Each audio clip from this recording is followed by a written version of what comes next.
I want to give a little introduction to today's class. I want to recognize Yom HaShoah and actually want to recognize the crazy times that we are living through with the anti-Semitism that we are witnessing. The reason why Yom HaShoah was decided to be on this day of all days is actually has to do with the Warsaw Uprising. The Warsaw Uprising happened during Pesach, so the state of Israel thought that after Pesach it would be a good time to remember the Shoah in general, and with a little kind of hint to the Warsaw Uprising to remember them for good. It was an amazing uprising of courage, right? People who, of course, they were doomed from the beginning, but it showed that they had courage. They exhibited their courage, and they did amazing things with their courage. The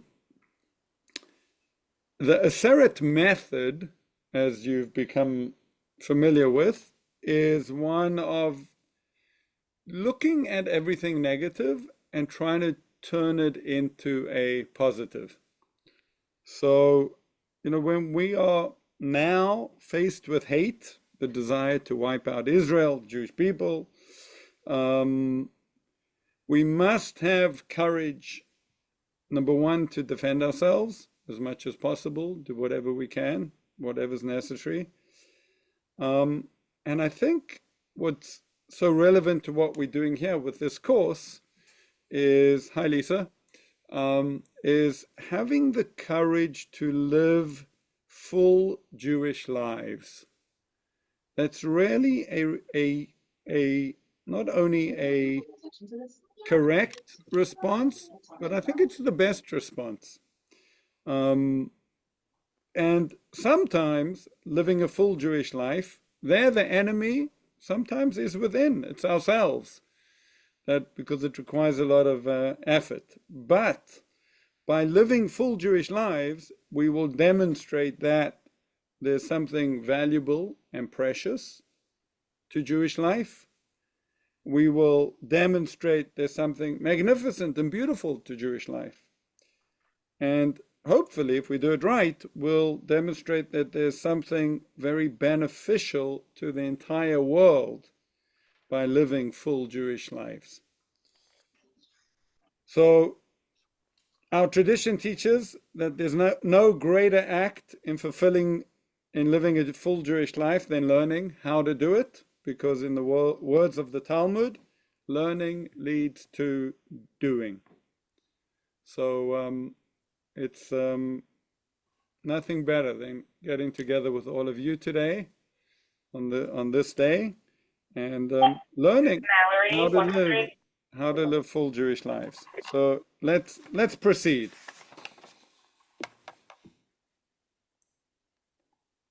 I'm going to share my screen. Hi, Taylor. Okay, can we all see this? Okay, so do not commit adultery. Actually, the first program I ever did was in a elementary school. And, when I was presenting it to it, one of the teachers said, it's kind of good. I'm kind of getting it, but how on earth are you going to teach adultery to elementary children? And that was the best answer I had, because I had an answer. And the answer, of course, is that underlying this is loyalty. And that applies to all relationships. So what I want to do is we'll start off, we'll look at the what's called the pshat, the mitzvah aspect, and then we're going to jump into the underlying value. And I think there's so much here that is pertinent to the work that we do on a daily basis. So, okay, anyone want to read? Lisa, you up to it? Okay, great. Introduction. As we explore the importance our tradition places on the sanctity of marriage, we will also see how this Dabir guides us in all relationships. Introduction. Peshat, the literal understanding. The literal understanding of do not commit adultery is an extramarital sexual relationship. Text. Sources. Exodus 20:13, Deuteronomy. Do not commit adultery. Right, and in the Hebrew, it's called lo tinaf. Lo tinaf. So I just want to kind of look at the mitzvah element for a second. Do not commit adultery. So we know, according to the Torah and the story that the Torah tells, you know, the forefathers, some of them had many wives.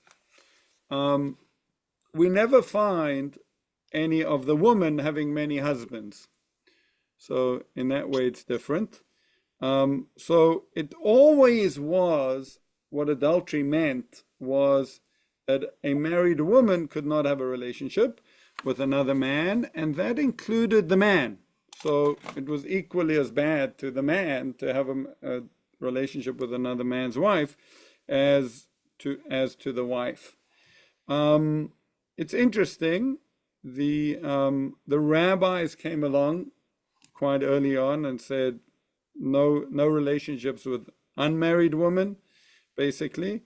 And then about 1,000 years ago, there was a rabbi, Rabbeinu Gershon, and he was regarded the chief rabbi of most of Ashkenazi Jewry, and he made a few decrees, and one of them was not to marry more than one woman.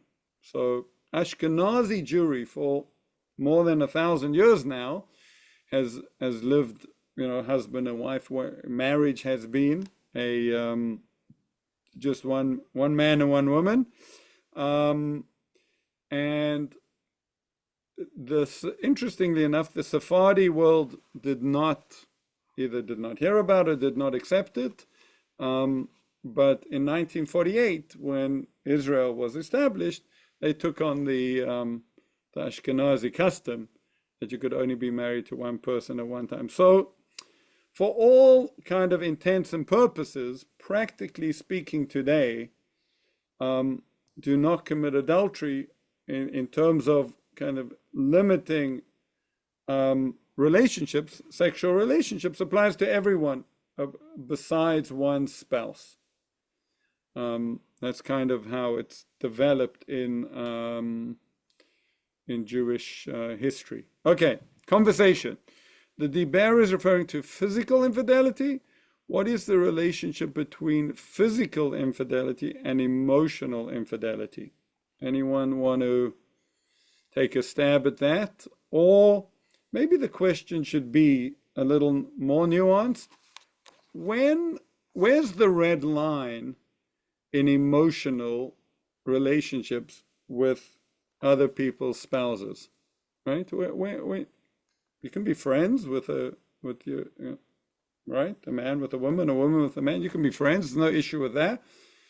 At what stage would you say, like, hang on a second, there are red flags here that this emotional relationship will now maybe develop into something physical? Well, I think, I'm just thinking it's all about intentionality. I mean, you can have a relationship with your friend's spouses, the opposite sex. You know, once you get into physical, you've crossed all lines of appropriateness, ethics, and morals. I mean, you might have some kind of emotional feeling towards somebody. The question is, do you act on it? Do you speak on it? Do you say anything that, so to me, it's really about intention. You could maybe keep something to yourself and say, okay, I find this person, attractive in some way, but, you let them know, are you being, and if you are being flirty, what's the intentionality behind that behavior? Right. Great. Okay. Anyone else?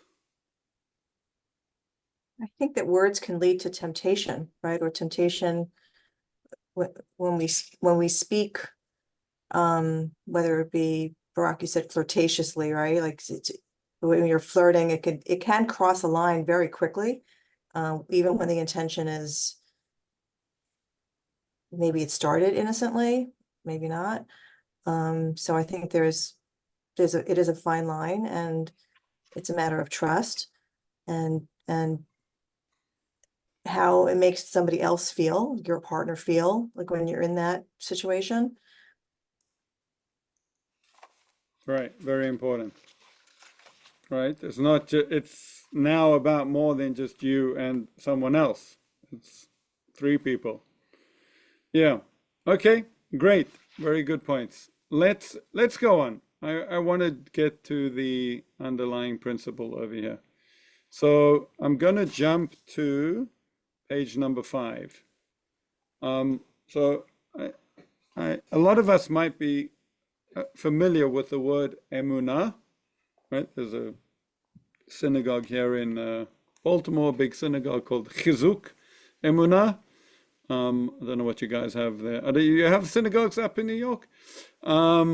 So emunah is generally translated as faith, right? People speak, do you have emunah? Do you have faith? What's really interesting is that it has another meaning as well, which I think is the primary meaning in our tradition, and that is to be faithful. And of course, that's the underlying value, which is so easy to recognize from do not commit adultery, right? Do not commit adultery. What does that mean? This is an excellent example of how to analyze one of the Ten Commandments. So as a mitzvah, what's the act? Okay, committing adultery, extrasexual, marital relationship.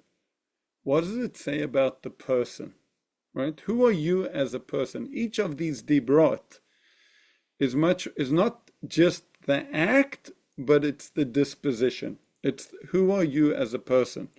And here, you'd say, well, what sort of person is this guiding us to be? Oh, a faithful person. I think there is truth to the idea that faith is, that emunah means faith, as in what we believe is the reality that we can't see and smell, right? The non-physical reality needs faith. Does it exist or not? It also, our faith in what we believe reality should be or will be, right? That's the future that none of us can know for sure. So we have faith in that too. So emunah, this word emunah fills the gap of the unknown.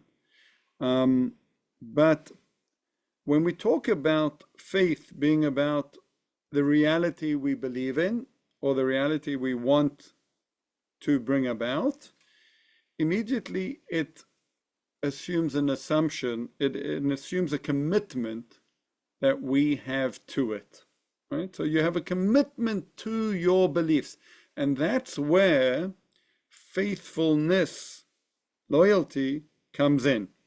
So, and I think as we learn from these dibrot to core Jewish values, that's where we can draw so much out of this diber. Okay, so someone else want to read? Let's see what it says here.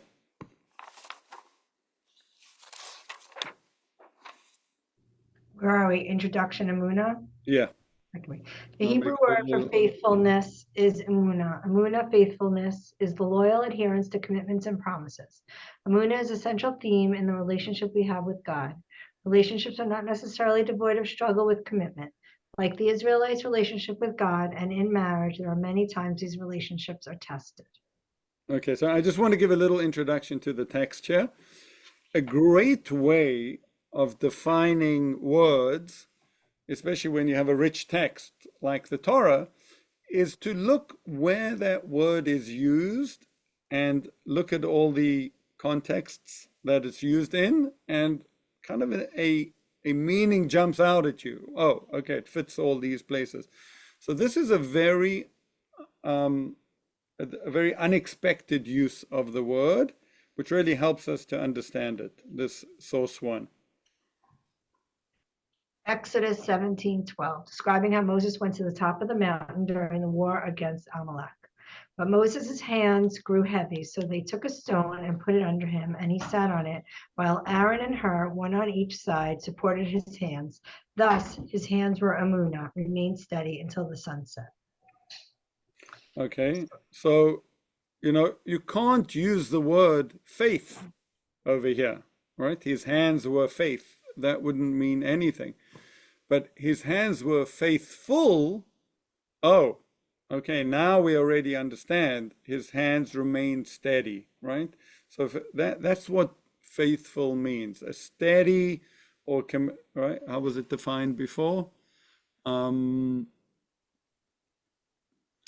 Right? The loyal adherence to commitments and promises, right? Being steady, being committed. That's what it means to be a loyal and faithful person. So that's an excellent source that we have, the V'yadav Emunah, that's really what the words mean. So maybe a big definition of the word would be Emunah means your belief system and your willingness to live according to it. Right? What do you believe, and to what degree are you committed to living that way? To what degree do you live that way? Right? Put your money where your mouth is. Well, there's it kind of has this dual aspect to it, and I think that's such a Jewish thought. Right? We are a very cognitive people. We're a thinking people. We have all these texts and traditions and arguments and ideas, and yet the learning, right, is subsidiary to the action. Because if you don't act on it, what was it for, right? The purpose of all our learning is to come to act. Okay, let's go on. This is very interesting too. I think, let's read it. I think it will come out. I don't need to give much of an introduction. Source 2, Moses, Exodus 6:2-3. Moses questions God's faithfulness when he is disappointed that Pharaoh has not set the people free. God spoke to Moses and said to him, I am Hashem, usually translated the Lord. I appeared to Abraham, Isaac, and Jacob as God Almighty, but I did not make myself known to them by my name, Hashem. Okay, so what had happened here? Basically, God appears to Moses at the burning bush, says, go take my people out. So Moses goes back to Egypt and is negotiating, and Pharaoh gets mad with him and says, are you joking? I'm going to make it worse for them. And he makes it worse for the Jewish people. And Moses turns around to God and says, what are you doing? It's got worse for them. And then there's this cryptic verse, right? God says to Moses, hang on a second. I am Adonai, right? In the Hebrew, Ani Hashem, that's my name. And he says, the forefathers, they never knew me like that. But you're going to come to know me like that. So Rashi, who's the great commentator, let's see what he says. Rashi's commentator, I was not recognized by my true attribute for which my name is called Hashem, which denotes that I am certain to substantiate my promise for, indeed, I made promises to them, but did not fulfill them during their lifetime. Okay, so this is something really fascinating, right? So God's name, we have a tradition, is not pronounced the way that it's written. Okay, that actually comes from the burning bush too. That God says to Moses, this is my name, and there's a hint there, la'aleim, that it should be muted. Don't use my name, and we'll talk about it when we get to do not use the name of God in vain. But what does, God's name, a yud and a hey and a vav and hey, in Judaism, we have many names for God, right? Elohim, El, Yah, right? We all got all these names for God, but all of them are generic in the sense that others might relate to their God with that name, right? So Elohim means a God. Well, Elohim Acherim, other gods are also Elohim. But there's no one that has this name, Adonai, right? The Yud and the Hey and the Vav and the Hey. And God is telling Moses, that name, what's called unique name, my unique name actually denotes, right? What does it mean? That I will substantiate my promise. I am a loyal God. That's an amazing thing. What do we know about God? He's our creator, but who is he? And this tells us one thing: God is loyal. God is faithful. God will do what he has promised. So I want to show you something very cool that someone once showed me about it. If we look at these, can you see my little write-up here? Right? So if we look at the Hebrew, Haya means he was. Hoveh means he is. Yihiyeh means he will be. Now imagine if we would superimpose each column. So, in Hebrew, if you look in the Torah, each letter on the top has like a little yud. So the yud and the vav is going to create a vav as well. It's not going to become a different letter. So we'll have a yud here, then a hey, then a vav, and then a hey.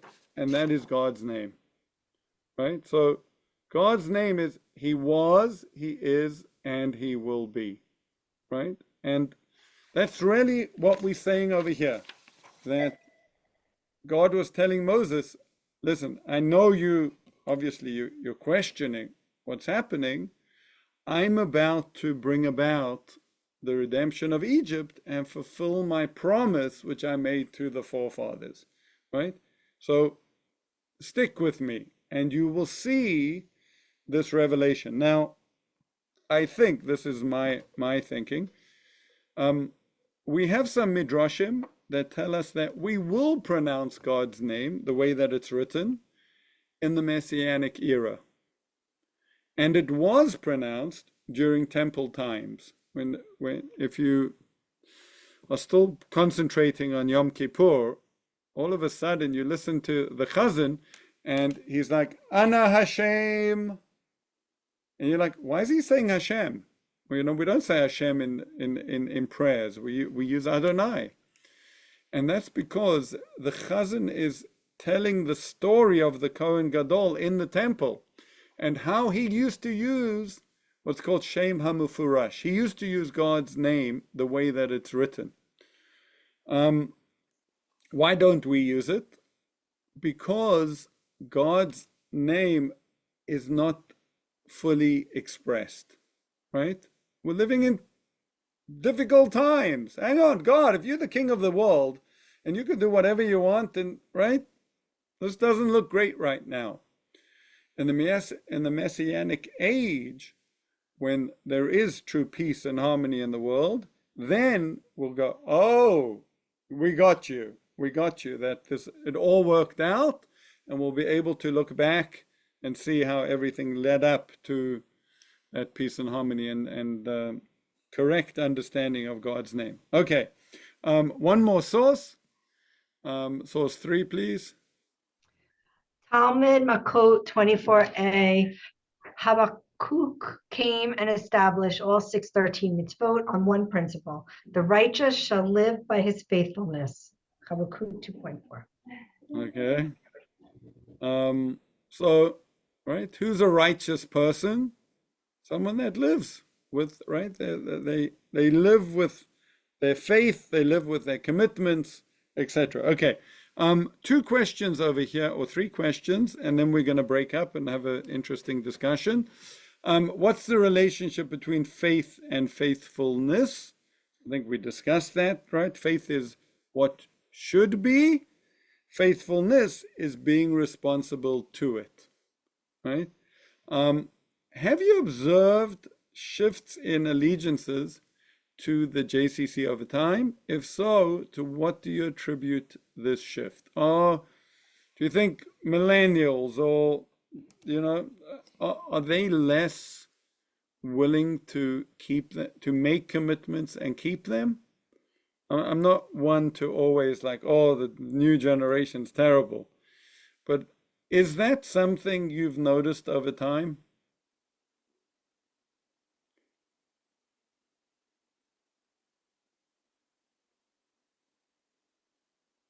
I think that people get what they need from other sources, where a while back, the JCC was everyone's place to be. Now there's so many other things they can do and other places that they can be and be social and turn to for a gym or turn to for support, that they don't necessarily need the JCC. Part of that. Interesting. Okay. Okay, the third question. The Hebrew word for trust is bitachon. If you go to Israel, and a security guard often has a sign saying bitachon. It means security, trust. We trust those who are faithful to us, right? In Hebrew, these two terms, emunah and bitachon, often go together. Faith and trust, because why would you trust someone? Because they're faithful to you. We live in a time of skepticism towards our institutions. How do you engender faithfulness, emunah, and trust in the JCC? So hang on that question, because we're going to divide up now into little chavruta groups. I want to ask 3 questions. Question number 1 is thinking about this core value, right? Loyalty, meaning the faithful adherence to promises and commitments. Thinking about faith, the question number 1 is, how do we get people to have faith in the JCC? Right? Meaning, how do we get people to believe in the vision, to become bought in? And I think there are 3 types of people. You might tell me there are more. There are members, right? Participants. There are workers, right? Employees. And there are supporters. And I think each one might need a slightly different kind of analysis. So that's question number 1 is, and maybe you want to write this down for our breakout group, right? How do we get people to have faith in the JCC, to want to be a part of it? Question number 2 is, how do we get people to be faithful to the JCC? Right? That's a big question, right? We want to be our members to show up. We want our members to pay up. And we actually want them to be bought into it, that they really own it. Definitely employees, we want them to be devoted, right? A relationship starts with faith and faithfulness. It should develop into devotedness, right? That's where we want to get to. That it's the foundation for love.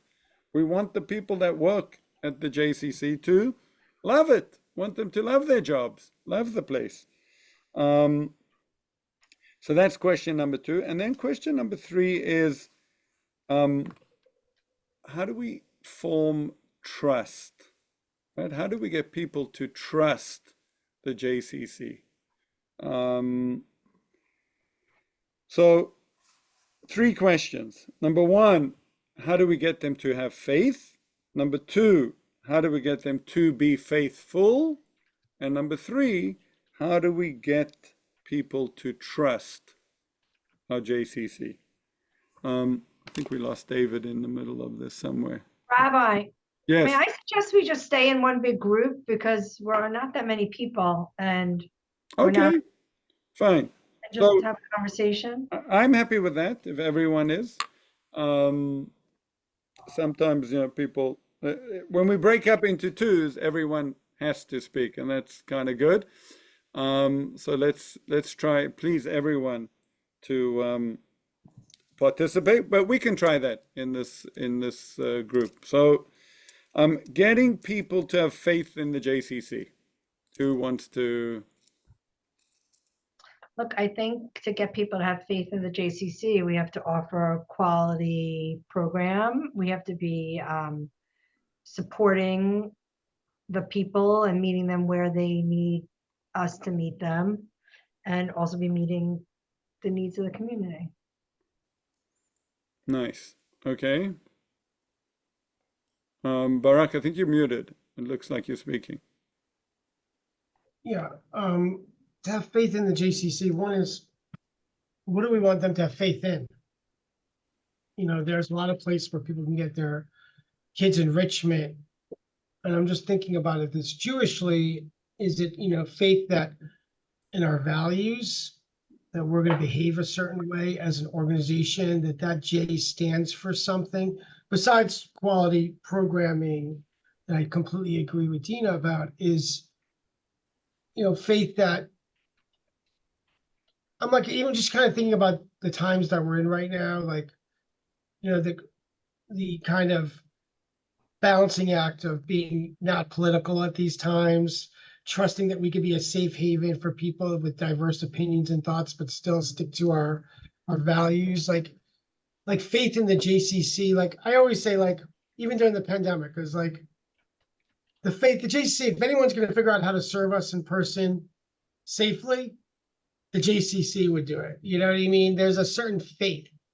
And I'm just trying to understand, maybe unpacking that a little bit, like what are we looking for people to have faith in? Our security, our programs, our values, like, right? You could have a child who's transitioning or something. Oh, I trust that the JC would be an environment that will welcome my child, right? I'm just trying to think about what we're trying to actually get the consumer to have faith in.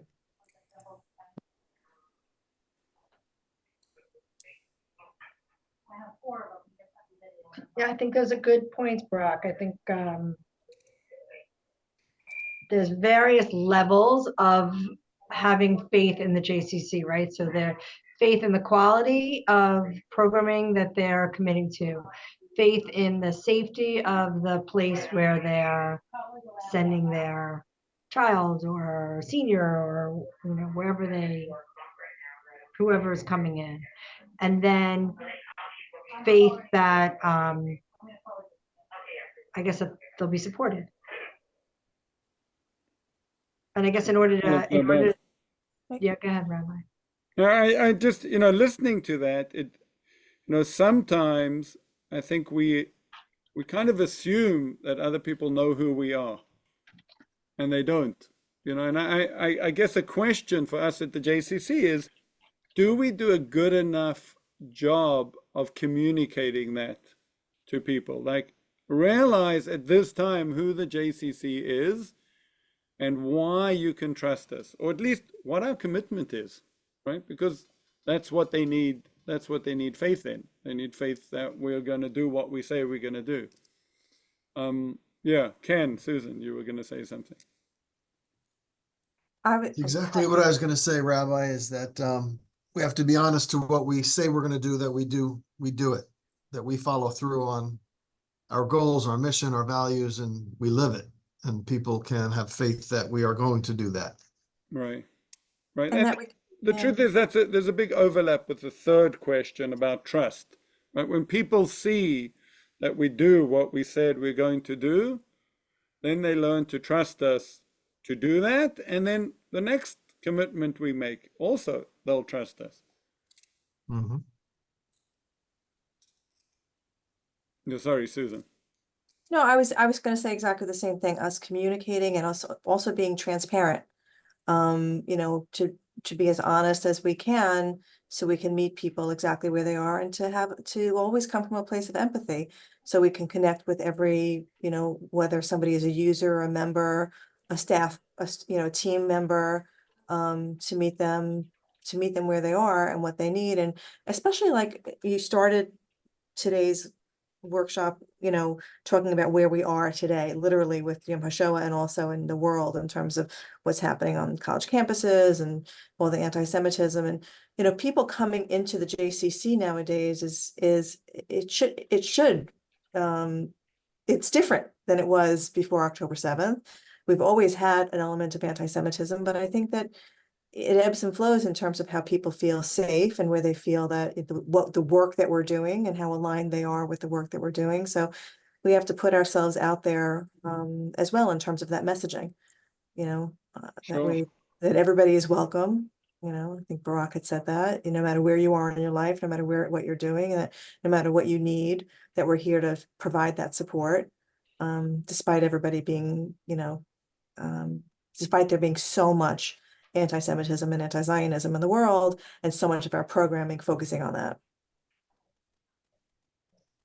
Yeah, beautiful. You know, it's hard for me, like I was thinking about this word faith in the J, like, I'm looking at it from like a brand positioning. Like when you see the OU, right, there's a certain level of kosher supervision that you're assuming that if I'm strictly kosher, like, I have faith that they're not going to mess around with this product. And what does it mean when you see, do you guys do the J in the box? Like, are you guys using the same logo? No, we Which, don't. We don't. but just like when they see our logo and they see the brand of the J, what does it make people feel and think, right? And in terms of welcoming, inclusive, Jewish values, safe, indispensable to families. Oh, that brand would do good by boobies and Zadies. And what does it mean to, hold on to that trust with it? And that's why I think as JCCs, we aim so much. I know for Baltimore, we try so hard to stay out of politics and ensure that, our ideology is really a big tent philosophy. So it was just, I don't know, like wrap up my head keeps on going to like the brand and our marketing ends. What are we putting out there that people want to connect to, that says I have faith in the JCC. Yeah. Sure. Amazing that it really does. It overlaps a lot with that, right? That's a very kind of, could look at it as a spiritual component to our branding. It's not just pretty pictures, but it's really who we are and what we want people to. Beautiful. I'm just going to stop sharing the screen, then we have a bigger screen. Actually, David, I see a text here that he had to leave. Okay, let's pivot to the next part. How do we get people to be faithful to the JCC? Right? So that's kind of next level, right? These are people that have some sort of commitment, right? Or to keep that commitment and to really be devoted to it.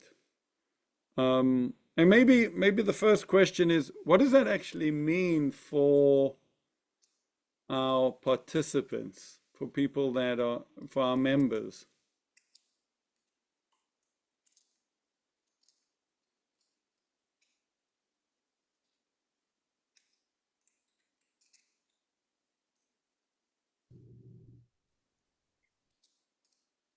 Anyone? Audrey, Lisa, Taylor? We need to hear your voice. What kind of commitment are we looking for? Commitment from our members, you mean? Yeah.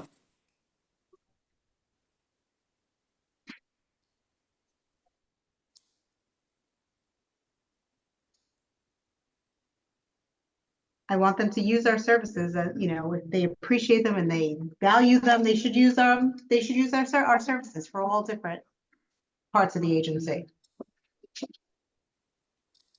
We were saying that after COVID, our member numbers, our member units were down, but our parking lot is filled and people are using us more. So when you walk around the JCC, you really feel like, wow, everything's packed all the time. People really are coming out. So I think that like when we think about faithfulness to the JCC, it's people who are um, who become our themselves. They become our ambassadors for our programs. Bringing their families here, using us, speaking highly of us, and sharing that messaging to others. Nice. Okay, anyone else on that point? It's not such an easy thing to think through. But Susan, that's great. Like, how do we make the A lot of JCC, competition. Yeah. and like that's, you could think of someone that loves their gym and like tells their friends about how great this gym is, and that's how people speak. How do we do that for the JCC?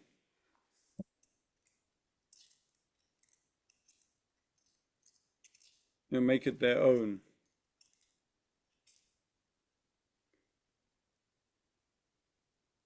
I think we listen and we pivot a lot. We see the trends, we pay attention to whether it be early childhood drop off or the seniors being in the building and then trying to build things around when they're in the building to make things easier and more convenient. And we ask those questions to try to get people to buy into it and then develop programming around what they want. Right. I think that's what distinguishes the JCC from going to like a regular gym or a different kind of senior center is that we can meet people where they are and adapt and, like Susan said, pivot and have the tools to meet people where they need us to be. Nice. Actually, it's something I'm going through in my personal life is just uh, um, the synagogue I go to, the rabbi left, and actually the rabbi left with the board. It's kind of like the synagogue got pulled out of our place, and they just moved off the. And I was thinking to myself, like, why am I invested here? What keeps me here, and why do I want it to continue? And one thing that dawned on me was actually joy. I experience joy when I go to my synagogue. I really enjoy it. It's fun people. I like the rabbi's fun. It's not all fun and games. I mean, it's pretty serious synagogue, and the prayer, but it's a really joy. By the end of it, I feel like I've had a really good time. And I just wonder for people gravitate to where they are happy, right? People do what brings them joy. If you really enjoy it, you'll do it again. Who loves Starbucks because we enjoy going there, the whole experience and the coffee. I just wonder if that's like a way to think through this. Like, what do we do at the JCC to ensure that people not only like getting a service and a quality service and but actually a joyful service, something that they can really feel happy about, in order to then build that faithfulness, right? That when I That's beautiful. But Rabbi, what I would say is that in addition to joy and very much associated with it is the relationship building, because people who come through our doors, they're building relationships with one another. They're finding their affinity groups. They're finding whether it's playing canasta or staying in the cafe, or they're in a support group, or whatever the program is, whatever that outlet is, they're built those relationships, and with the staff. Like, that's one of my favorite things to see, the members and the users interacting with the staff and how we know them, right? We know their families, we know what they want. I think that creates that faithfulness, because they really become, like we say, part of the family. Right, That, I think, is the goal, right? That they really feel that we are a family. right. I like that. And now you got me thinking now, like in my synagogue, the truth is they're three guys that are just really funny. And every time I'm there, they like, make a joke, or they'll, pinch me, or, tap me on the wrong shoulder. And, and it's funny, and I like that work, and all it needs is like two people to do that, and like, hey, welcome, and one guy gives me a hug, like, yeah, I feel welcome there. That's an amazing thing. Okay. Anyone else? How about let's talk about employees. What does it take? How does the JCC build employee faithfulness, employee devotedness? What? Consistency. Being consistent with your staff, where they understand what expectations are and are recognized when doing really good and supported when areas of growth are needed. Uh-huh. Nice. Very important. Yeah. And Taylor, that's great, because what's our definition of faithfulness, right? Is fulfilling a commitment, being consistent. Right? You say, this is how it is, this is how I'm going to be. And that's what employees often look for. Great. Anyone else?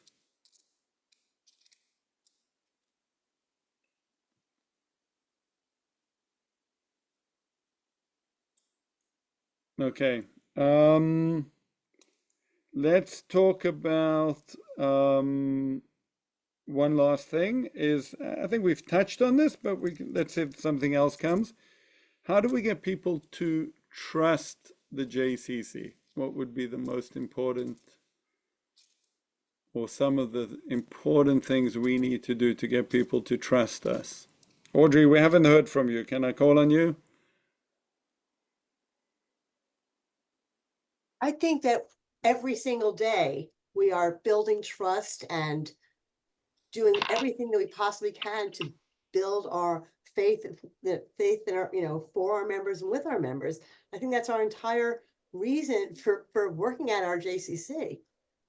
Every single thing that we've talked about, we do that every single day, all day long, in different forms. And I think it goes back to like providing great programming so that people want to be here. They know that our social workers are top notch and they're there to provide good service for them. Same thing for our education. Same thing for our trainers in the gym, that we're providing a great product. They feel that they can believe it and they can be here. Great. Okay. I hope that, my prime goal is to kind of explore our Jewish core values. So my first hope is that you see this, that, do not commit adultery, which is such a kind of out there kind of diber commandment, all of a sudden became, that's a really deep and important message for life, all of life, to be a loyal and committed person.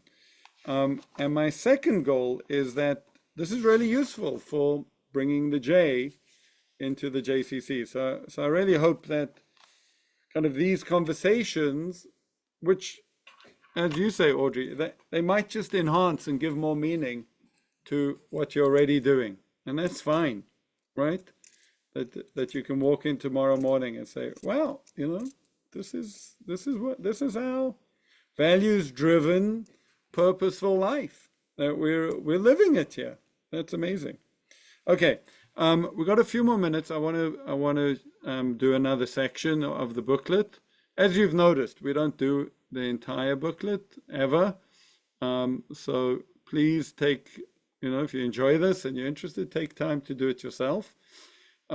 Let's just, I like this section a lot. I think it's really meaningful as well. So anyone want to read? I'll read again. Okay. Other types of relationships. There are many types of relationships and with them different commitments. The Talmud, Brachot 56b, quotes Rabbi Hanan saying there are 3 items, if seen in a dream, indicate peace: a river, a kettle, and a bird. The peace he is referring to is peaceful relationships.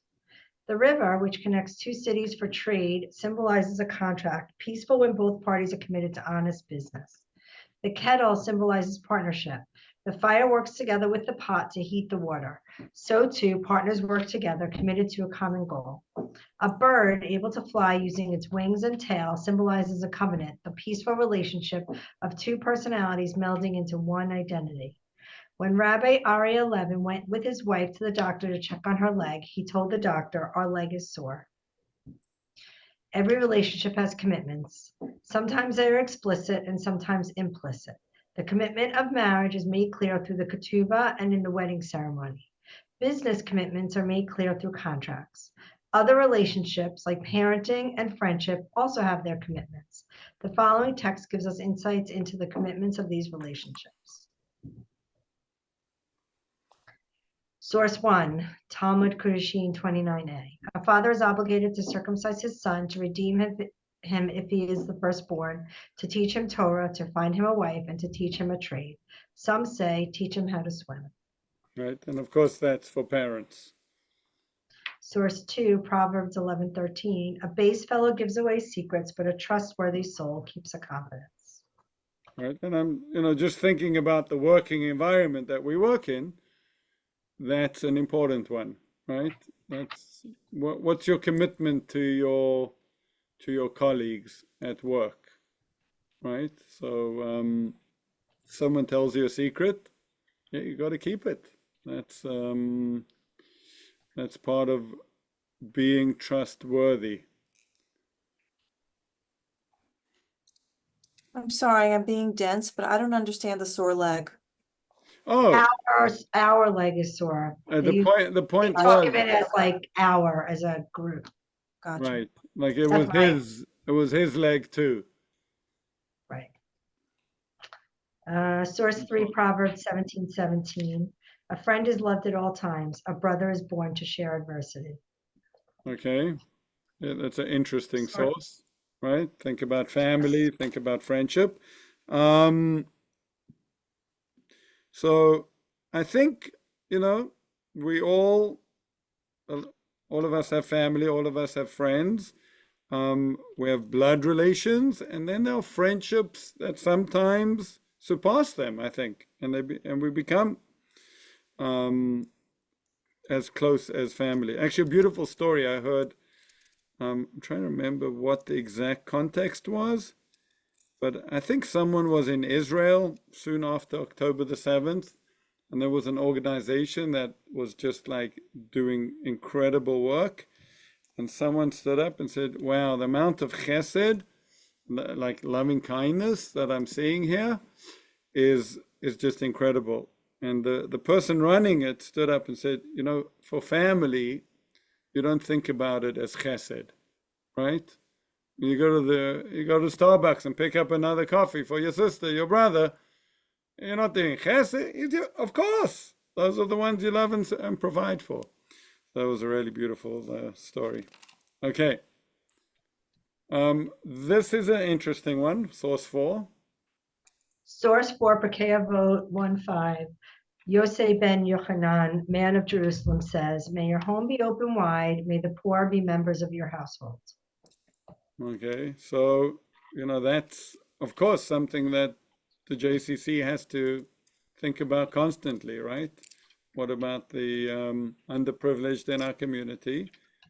And balance that, right?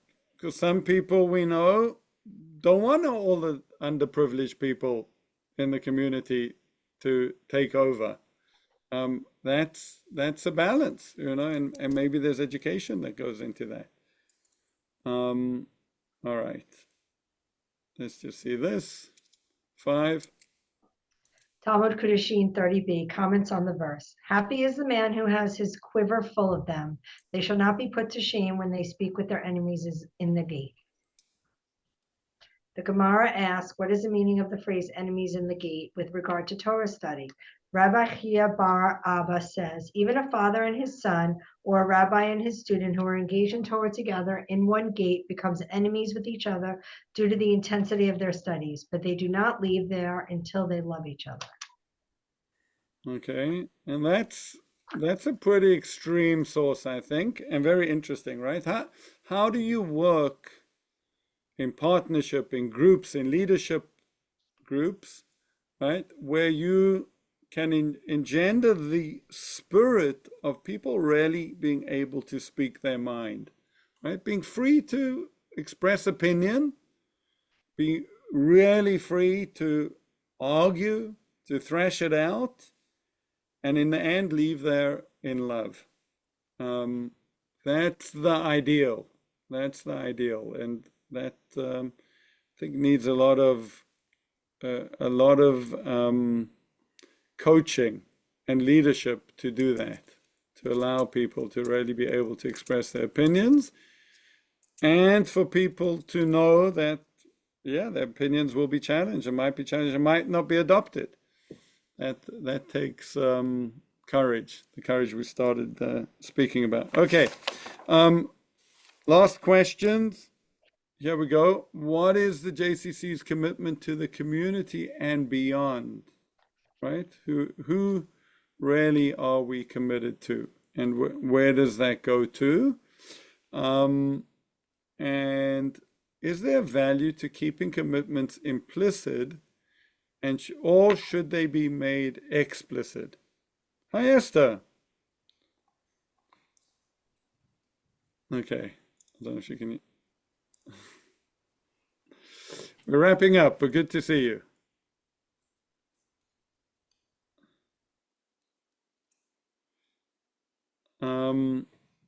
Anyone have any thoughts on those two?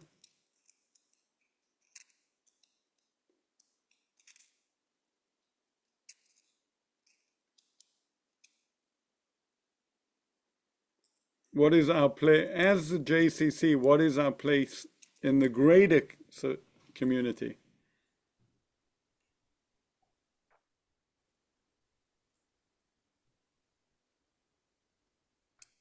I think community is always changing. And as a community center, it's important that we keep our finger on the pulse of what that means, whether it be the Jewish community, right, or our partners in community, and that we are always open to conversation about how the center can to meet those needs, and we evolve in that regard. Nice.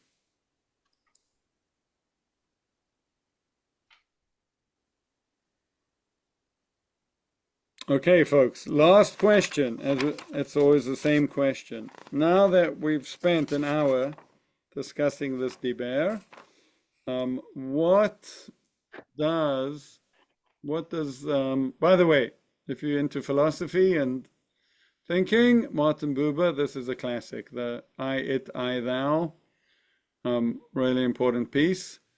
But I want to jump down to this reflection. What would be the core value resulting from this diber, commandment for the JCC? Right, so I could pull it up. I don't know if it's exact. What have we done so far at the JCC? We finished the sentence.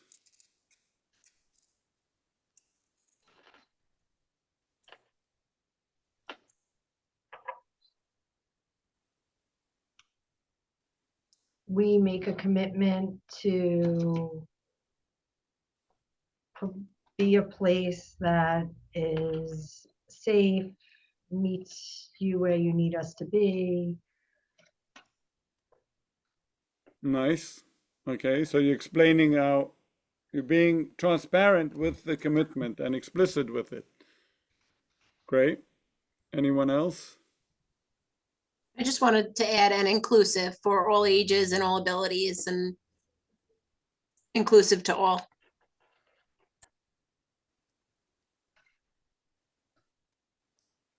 You know what I'm hearing from the two of you would be, we are faithful to our community. Yeah, you can trustworthy. Yeah. Well, that's powerful. Anyone else want to comment, or let's go to the last question. How can the study of this diber as a core value inform your leadership? What does it remind you of? What does it bring up at thinking of yourself as a leader? I think it reminds us to always remember that we need to be a place that people can trust and have faith in, And so therefore it holds us to the standard of being trustworthy and faithful to the community. Yeah.